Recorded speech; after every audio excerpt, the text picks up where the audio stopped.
Hi guys, welcome to my mini vlog. So today is Monday. So samahan nyo ko kumain sa labas sa fast food. Okay, so ayan, kakagising ko lang dyan. Di pa ako kumakain dyan for the video ang person. Ayan, video lang ako muna dyan. Pero syempre, time check muna tayo. Baka sabihin nyo, nagbibiro ako. So, ayan, hirapan pa ako pumindot dyan. Ayan, that's 4 o'clock in the morning, Monday, October 23rd. And then, ayan, syempre, lumabas na ako ng bahay. Ayan, medyo madilim pa. And then, ayan, medyo malamig. So, ayan, for the lakadang person. And then, exercise na din. Pero, fast food ang pupuntahan, di ba? Apaka-healthy, apaka-galing. So, ayun, for the lakad ng person, patungo sa taong mamahalin tayo ng sapat, char, bilang bahala kayo dyan, basta ako, pupunta ako at kakain ako sa fast food. Sabi nga nila, food is life, kaya ayan, push. So, ayan, titignan nyo, izo-zoom ko dun sa dulo. So, yun yung pupuntahan ko, kaya abangan nyo, okay? Hi guys, so, it's ready. 4 o'clock in the morning. Hindi pa ako nakapag-dinner. Kakagising ko lang. So, ayun, nag-inis na ako din.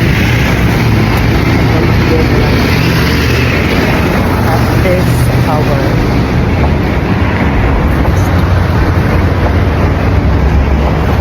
Yeah.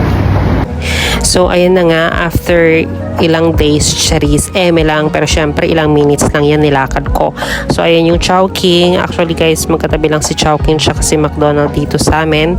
So, 24 hours silang bukas. So, usually pag tinatamad ako, nagpapadeliver lang ako sa Food Panda and then lalabas na lang ako para i-claim yung order ko. So, tamad nga talaga ako pero di ko alam bakit ngayon sinipag ako lumabas ng bahay. So, ayan na yung Chowking tsaka yung McDonald's. So, konting kembot na lang. Ayan na si McDonald's. So, syempre, since super aga, wala sila masyadong customer dyan. So, syempre, hindi na ako nagpatumpik-tumpik pa, diba? So, ayan, pumasok na ako dyan. And then, nag-order na ako. So, ayan. Diba? Aura.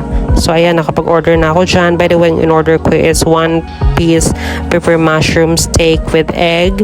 And then, regular fries. And then, since wala silang iced coffee float, ang in-order ko na lang is iced coffee vanilla. So, ayan. And then, for the kain ng person, ayan, kain-kain lang. Diba, mukha akong tanga dyan. Wala pa akong ligo dyan. Ayan, kakagising lang. Tignan mo yung tsura. Siyempre, inubos ko yung coffee ko dyan. Since yun yung nahuli. Inubos ko ng sandamakmak, isang higupan char. Siyempre, lang, diba? So, yun lang guys. Thank you so much for watching. Bye!